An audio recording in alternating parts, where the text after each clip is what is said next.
No, case history and data interpretation. FARAVEE'S classroom, case history and data interpretation in medical practice, written by Professor Dr. Abdullah on behalf of the JaismanMediEdu. This is the FARAVEE'S classrooms conducted by Dr. Sir Farid Masood, JaismanMediEdu on behalf of JaismanMediEdu. Now, first questions. A man of 63 years presented with complaint of weakness, dizziness, lethargy, palpitation, breathlessness, or mild exertion. Weight loss for 6 months of anemia pigmented, appearance pigmented, anemia moderate, jaundice stain, edema mild and peating, BP 90-60 and pulse 110 million. No other physical findings. On investigation, urine is 14.1 plus, hemoglobin 70.2, WBC 4000, polymer 55, lymphocyte 45%, platelet non like 90,000, ESR 52. PBF by macrocytic hyperchromic with normocytic normochromic. There is a dimorphic blood picture. Reticulocyte count 0.8%, bilirubin 28 normal, HGB 39 normal, alkaline 110 is slightly increased.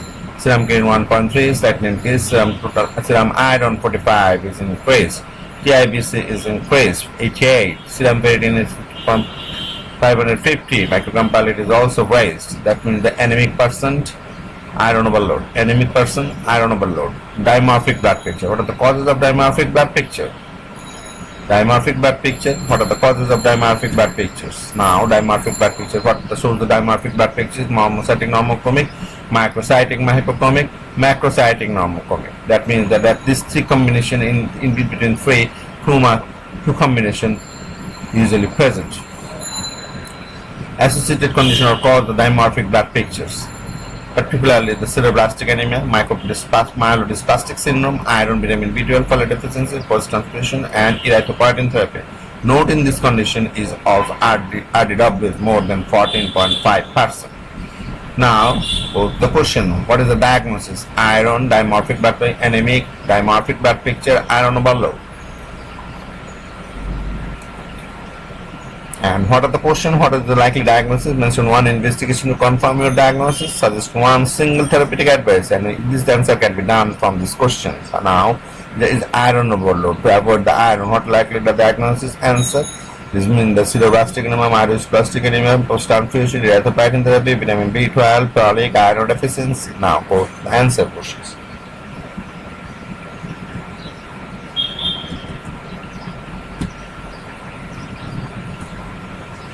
Cereblastic anemia or hemosiderosis. Now, first question, what are the diagnoses? How to investigation? Bone marrow study to see the ring cerebroblast, avoid iron. Now, so the questions, what is the likely diagnosis? Mention one investigation is a bone marrow investigation to see the ring cerebroblast, and one therapeutic advice, no iron. What is the likely diagnosis? Cereblastic anemia. Blood picture is Nancy, what's the blood picture is dimorphic, severe anemia, high iron, high ferritin, high TIBC, such as cereblastic anemia.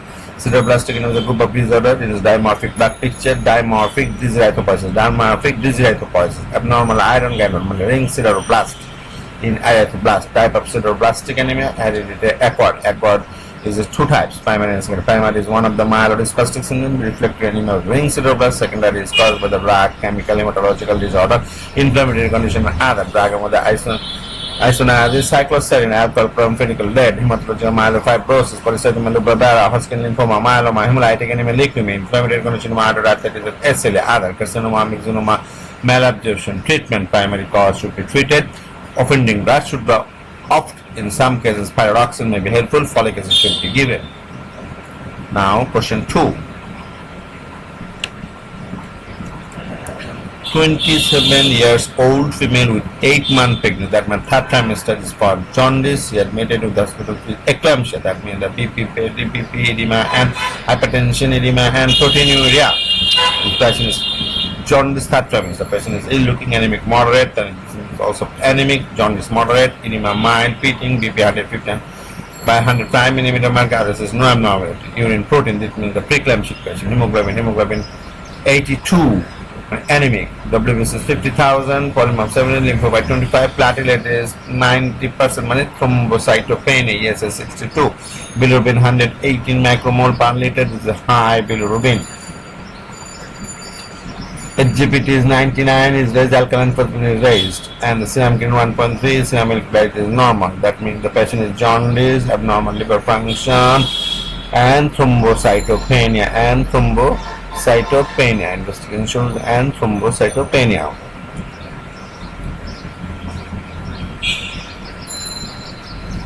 Now, question: what are the questions to say? What is the diagnosis? Two-part investigation to suggest what treatment could you give? Now, patient is pregnant, 8 months, third trimester, jaundice, thrombocytopenia. What will be the diagnosis? HELLP syndrome. HELLP syndrome means hemolysis. HELLP syndrome means hemolysis, elevated liver enzyme, low platelet, elevated hemolysis. Now, to see the hemolysis, you have to find the peripheral reticulocyte count, and if the patient is jaundice, so you have to screen the viral screen. Viral hepatitis versus contamination of pregnancy or delivery of the fetus. Transmission of pregnancy and delivery of the fetus. What is the diagnosis? Will help. What to find with reticulocyte count and viral scan. Viral screening, viral hepatitis screening, and what treatment of the termination of the pregnancy, delivery of the fetus. Now see what is the HELLP syndrome.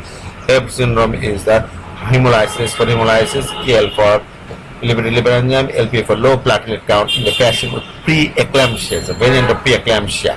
Is a multiple as women. Perinatal mortality is 10 to 16%. Maternal mortality is 1.55%. In 15% cases, peritoneum may be normal, peritoneum may be absent. HELLP syndrome usually occurs in last trimester and the first week of delivery.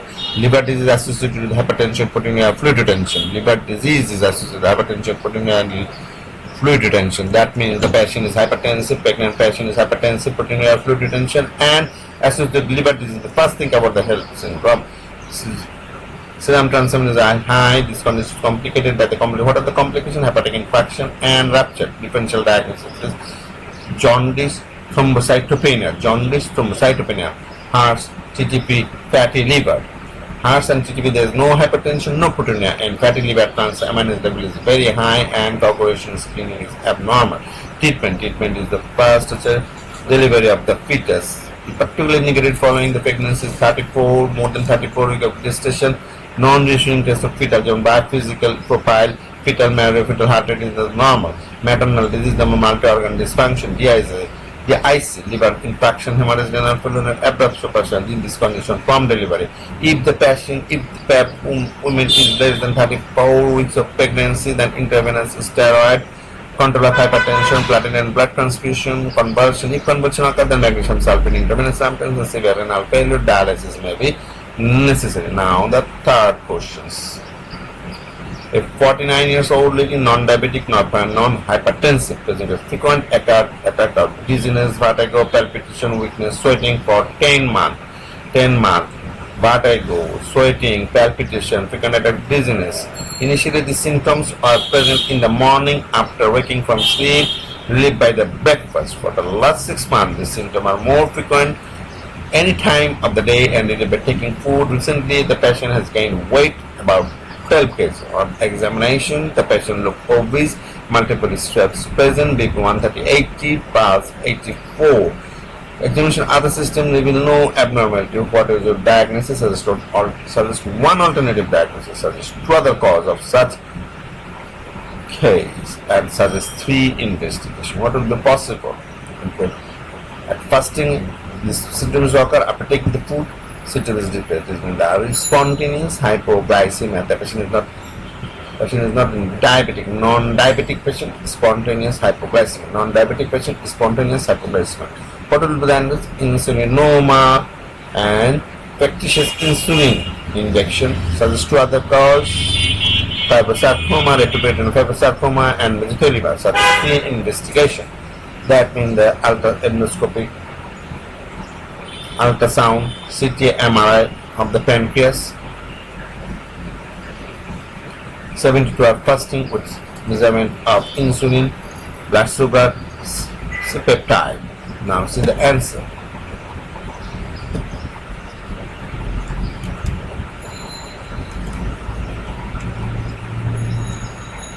Insulinoma, factitious intake of insulin. retroperitoneal fibrosarcoma and mesothelioma. Serum glucose, glucose, glucose, peptide and insulin. Ultrasonography CT scan of the pancreas, 72 hour fasting with measurement of the glucose, insulin and peptide. Third symptom of the uricant hypoglycemia, secondary to uricant insulin secretion. Weight gain is a frequent intake of food. For hypoglycemia, insulin is the most common cause of non-diabetic fasting hypoglycemia. In the insulin secreting tumor of beta cell pancreas is small, about 5 mm, occurs only about 90% benign, 10% malignant. Most common in middle age. Symptoms of pneumonia occur during the fasting relieved by the taking food. The patient frequently taking food and gain weight. People's diet is clinical. Symptoms associated with hypoglycemia. Symptom associated with hypoglycemia with fasting or exercise. Hypoglycemia is confirmed by the laboratory test. And glucose relieves the symptoms. So the Whipple task symptoms suggestive of hypoglycemia. Hypoglycemia confirmed by the laboratories during the episodes, and glucose relieves the symptoms. And the fourth case is inappropriate high insulin during hypoglycemia. There are more symptoms for insulin and high CPP. It may be confused with self-induced insulin intake. In some cases, there is high insulin, but C-peptide is absent. In insulinoma, CT MRI, endoscopic or laparoscopic ultrasonography, retroperitoneal fibrosarcoma and mesothelioma can cause hypoglycemia due to the secretion of insulin-like substance, insulin-like growth factor 2. Treatment, however, of the insulinoma, resection, diazoxide, octreotide, lanreotide, verapamil and phenytoin can also be used. Resection, diazoxide, symptoms relief of octreotide and lanreotide, verapamil and phenytoin may be used. It is the insulin secretion from the tumor. Now, question number 4. 16 years old school student has been suffering from weakness, polyuria, nocturia and cramp in the leg for 3 years. No history of diarrhea or vomiting, no significant past medical history. Full blood count hemoglobin 10.2, WBC 10,000, volume of 65, lymphocyte 35%, platelet 270,000, these are 42. RBS 6.1, urine protein 1, serum creatine 1.6. What is the size that? So weakness, polyuria, nocturia, cramp. Weakness, polyuria, nocturia and cramp. What are the serum electrolytes? Serum sodium 141, chloride 100, potassium 2.6, and is the hypokalemia. Bicarbonate 32, that means the alkalosis. The alkalosis, metabolic alkalosis, hypokalemia. Patient is normal, but the patient is the young boy. What are the causes of polyuria? Polyuria, diabetes mellitus, diabetes, cyclogenic polydipsia, hypokalemia, hypercalcemia. So then this is polyuria, nocturia. What are the causes? The most common causes is security. It's not possible with this person. There is no history of this, and serum creatinine is normal. Now, what is the diagnosis? So, the chief of the investigation and 2 different diagnoses. There are normotensive, hypokalemia, metabolic alkalosis. What are the options? What should be the options if patient is young? Bartter syndrome. Bartter syndrome. The first question is diagnosis of Bartter syndrome. Second question, what are the 3 further investigations? The urinary pH, urinary 24-hour urinary potassium excretion, 24-hour calcium excretion. 24 urinary potassium, serum renin and aldosterone. That's 24-hour urinary potassium, 24-hour urinary calcium, serum renin and aldosterone activity. What are the DDs? 2 different diagnoses, hypokalemia, diuretic abuse or laxative abuse. Diuretic abuse or laxative abuse. This young person has a hypokalemia, metabolic alkalosis, normal blood pressure. Differential diagnosis are diuretic abuse, laxative abuse, self-induced vomiting. These are absent and only remaining the Bartter syndrome. This is characterized by the hypokalemia, metabolic alkalosis, normal blood pressure, high renin and aldosterone activity. Hypercalciuria, occasionally hypomagnesemia. These Bartter syndrome look like the fusamide diuretics. Here fusamide diuretics is a metabolic hypokalemia, normal blood pressure reduced to a high renin, aldosterone, hypercalciuria. That means the calcium excretion, by the way. Primary defect in sodium potassium co-transporter ascending loop of Henle urinary calcium hypercalciuria 40 millimole per liter. 40 millimole per liter. Prostaglandin level is also high. It may be associated with maybe short stature, and it may be associated with short stature and mental retardation. Diagnosis: low serum potassium 24. Urinary potassium is more than 24. The potassium come, blood potassium come, urinary potassium बेशी, urinary calcium secretion बेशी, plus high renin and high elastin activities. What are the treatment? Treatment is the potassium supplement and potassium retaining drug with spironolactone and NSAID inhibitor, and NSAID may be the prostaglandin level may be reduced. Magnesium supplement may be necessary if hypomagnesium is present. Other two symptoms is Gentleman syndrome and Liddle syndrome. Gentleman syndrome is like a thousand diuretic. Hypokalemia, metabolic alcohol, normal blood pressure, high renin, high elastin, hypocalciuria, hypomagnesium, and other is a Liddle syndrome. Liddle syndrome is hypokalemia, metabolic alkalosis, high BP, low renin, and low aldosterone. The Gentleman is the hypocalciuria, the calcium level, and the Bartter syndrome is the hypercalciuria, that means the calcium level common. Now see the questions. What are the diagnoses? The Bartter syndrome for the three pathologies: urinary pH, urinary potassium, urinary 24-hour urinary potassium excretion, 24-hour potassium excretion, 24-hour urinary calcium excretion, and plasma renin and aldosterone activities. So two differential diagnosis like diabetic and diuretic abuse. Now the question number 5. 35 years old receptionist is admitted in the surgical unit with severe abdominal pain, frequent vomiting, constipation, is acute abdomen. On query, it is found that a similar attack many times since 10 years. She was admitted for 4 times in hospital. 5 years back, appendectomy was done, but his symptoms didn't improve. For the last 6 months, he is complaining insomnia, anxiety, confusion, insomnia, anxiety, the neurological, neuropsychotic feature with acute abdomen, BP high, 160/115, pulse, pressure, abdomen, no other physical.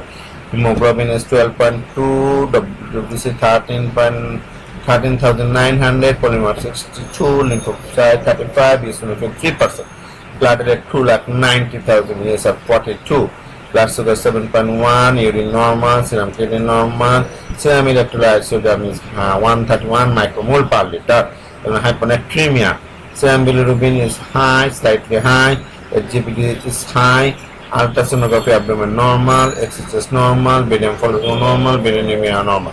What is it like? Young patient, acute abdomen, and hyponatremia.